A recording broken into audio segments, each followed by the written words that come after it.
So last week we started a series on Jonah, and in Jonah chapter 1 we watched God's prophet hear God's voice, and God's voice told him to travel to Nineveh. But Jonah, he didn't like the Ninevites, and he refused to go because he was afraid that God might forgive these people and save them instead of destroying them. So instead of going to these people and giving them the message that God asked him to give, Jonah instead boarded a ship heading as far in the opposite direction that boat could possibly take him. And instead of boring old me catching you up on the rest, I think I'll let an adorable little girl do it. How about that? Only one thing will save the ship. Stop! Stop! You must throw me into the water instead. What are you saying? We can't throw an innocent man into this angry sea. Listen! God has sent this storm to punish me. Punish? Why? I tried to run away from him, and now he has found me. If we throw him over now, he'll surely drown. But the wind and the waves are too much for us. We have no choice. The sailors grabbed Jonah and threw him into the sea. The sea became calm. Down, down, down into the sea sank Jonah, gasping and nearly drowning. But God was not yet finished with Jonah. He sent a big fish to swallow Jonah in one gulp. Jonah found himself in the stomach of a great fish.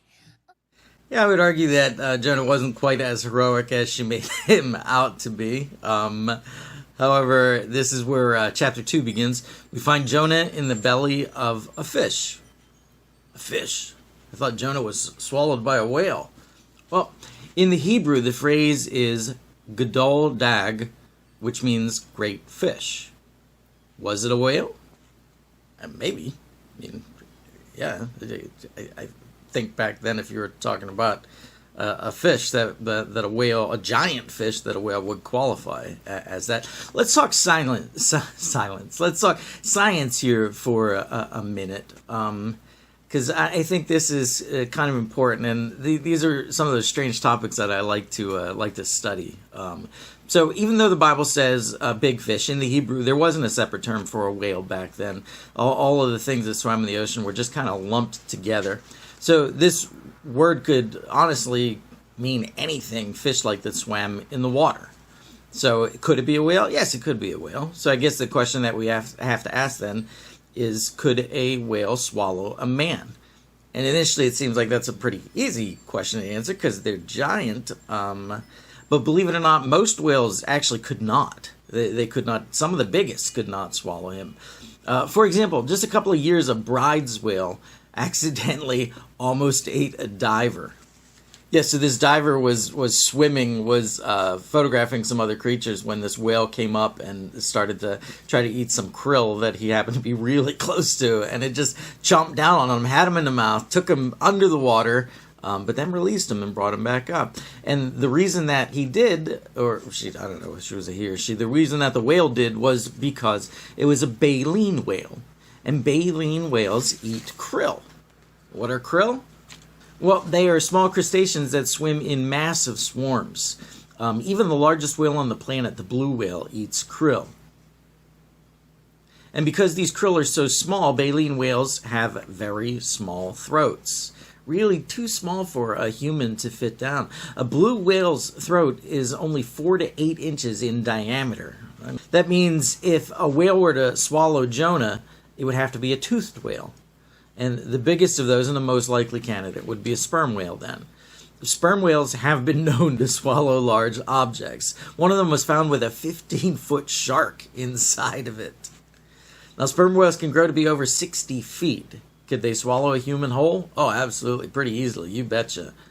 But do we have other options than a whale? Because it doesn't say whale, it says a big fish. So are there other options of what could have swallowed Jonah? Yeah, absolutely.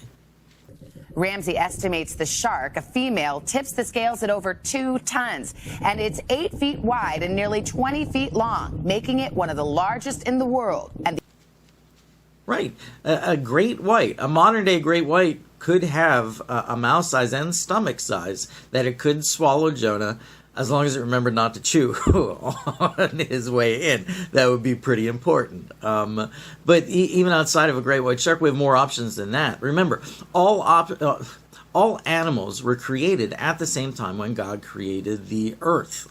We believe in a young earth, which places the earth 10,000 years or less, with tons of scientific fact to back that theory up, which means that all of these supposedly prehistoric creatures, they would also have been in the running to be something that could have eaten Jonah. It could have been the Dunkleosteus.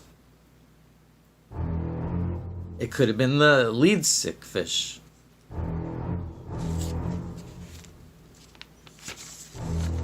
It could have been any number of prehistoric sharks, or the massive megalodon.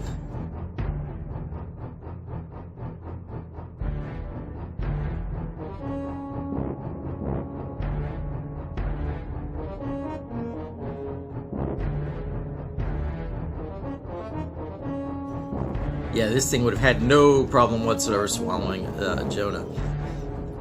One of the neat things about sharks, too, is that they can actually control their digestive system and slow it down so that they can keep their food as long as they need to in order to be able to digest it. So if they had a meal, but they lucked into another big meal, they won't digest that second meal immediately. They'll close down their digestive system until they need the energy, and then turn it back on to be able to digest whatever is in their stomach. Or it doesn't even have to be one of these creatures that we named that we have a record of. For that matter, it could have been something else that we don't know about. It could have been a fish that God created specifically for the sole purpose of swallowing Jonah. I mean, he's God. He can do that. But here's the thing. So out of all of the animals that we talk about, and we list all the ones that could swallow Jonah, and even hold off digesting him, we have no scientific evidence to show that there could be an air pocket inside of any of their stomachs to keep him alive for 3 days. For some of them, that would be a buoyancy issue. They really wouldn't be able to swim around if they had this large pocket of gas trapped inside of them. So no matter what it is that swallows Jonah, it's going to take a miracle to sustain him. You're like, oh, maybe it didn't really happen then. Are you serious? Are you serious? It's going to take a miracle to sustain him. But wasn't it a miracle anyway? I mean, it wasn't an accident that the fish came up and swallowed Jonah. That was a miracle that was set in advance by God. It wasn't an accident that he was puked up on the dry land. That was also a miracle that was set in effect by God. God, you remember who he is? The creator of the universe, made everything, all the animals, the earth, the ocean, pretty much everything, in control of everything. So I don't think we have to discount it just because it would have been difficult for a pocket of air to stay inside the stomach. With Jonah, it was going to be a miracle no matter what. So really what you're just looking at is which part of it you consider to be miraculous. In the long scheme of things, it really shouldn't be hard to believe that this is something that God could make happen if he wanted to. And there's absolutely zero reason for us to label this as fiction just because it may have been difficult for us to accomplish. So whether it was a whale or a fish or a shark or something prehistoric that swallowed Jonah, Jonah prays to God from inside of it. And that's where we start today, is with Jonah's prayer. And Jonah's prayer starts in chapter 2, verses 1. Here's what it says.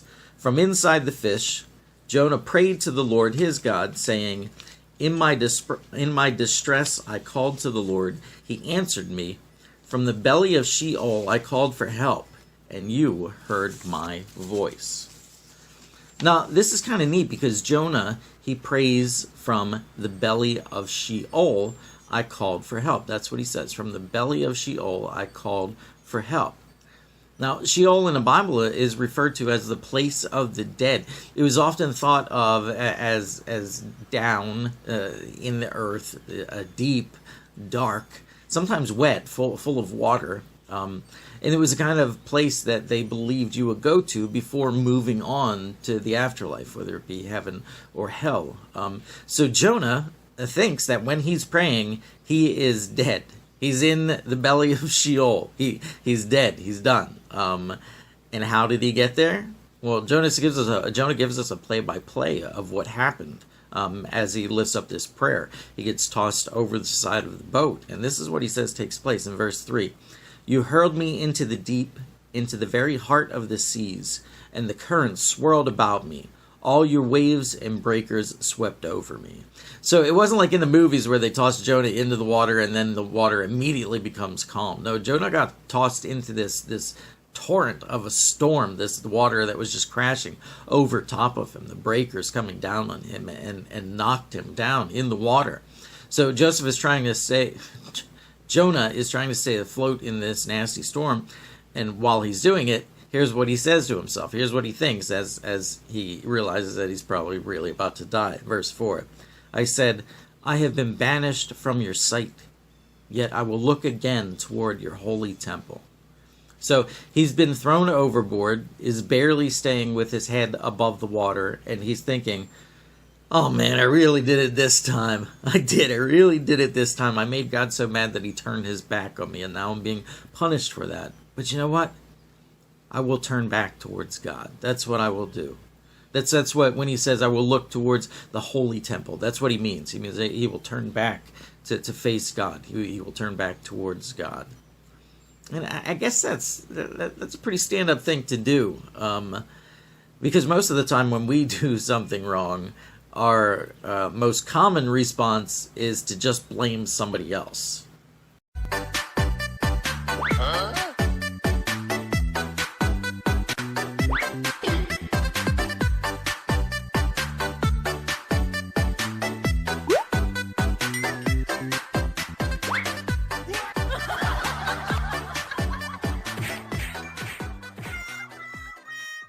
Yeah, it's always somebody else's fault, isn't it? And when we're so busy blaming everyone else for our problems, then a lot of times there's no turning back to God because we're too busy to even consider that. Jonah, however, he is sinking in the water, feeling like he is about to die, and he mentally turns back towards God. But you know what? When he turns back towards God, things don't immediately turn back to good, do they? I mean, Joseph then doesn't just plop up out of the water and walk on top of the water to Nineveh. That's not what happens. Jonah continues to sink. You see, sometimes there are repercussions for our actions, particularly sins, and things don't get better until we kind of ride it out. On Lesson Sunday, a few weeks ago, one of the questions that was asked was, generally speaking, why do bad things happen to people? And although this is a complicated question with a lot of different answers, the answer for the majority of bad things was because people make bad decisions. See, that's the general answer. There's a lot of other answers, but the most common answer is bad things happen because people make bad decisions. And those bad things sometimes are thrust upon us because of others' bad decisions, and sometimes it's our own bad decisions that thrust bad things upon us. And this is a reason that God tells us to avoid sin. It's to keep us safe. It's to keep us from harm. It's to keep us on a straight and narrow, because it can be dangerous and it can be painful.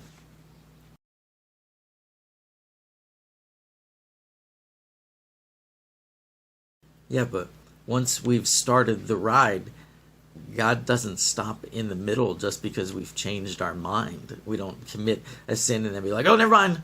Never mind. There's no takebacks on that. We've got to see it through until the end.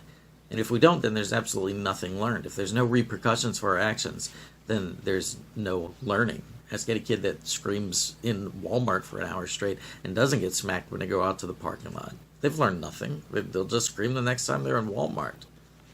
But here's the thing.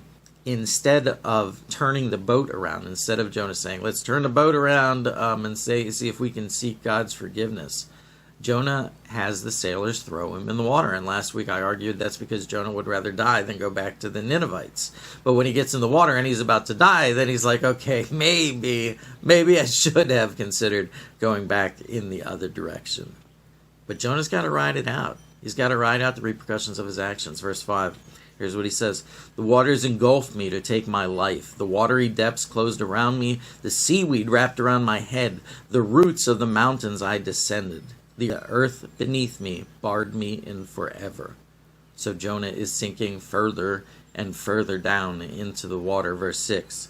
But you raised my life from the pit, O Lord my God. As my life was fading away, I remembered the Lord. My prayer went up to you, to your holy temple. So in Jonah's time of despair, he turns back towards God, knowing that in the end, God will save him.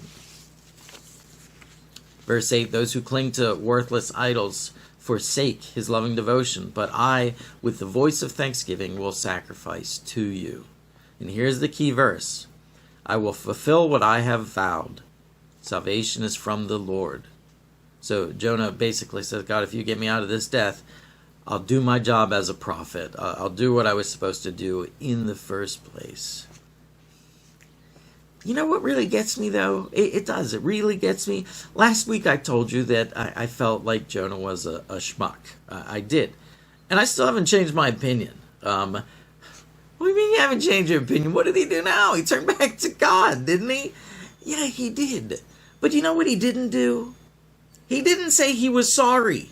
That wasn't anywhere in that prayer.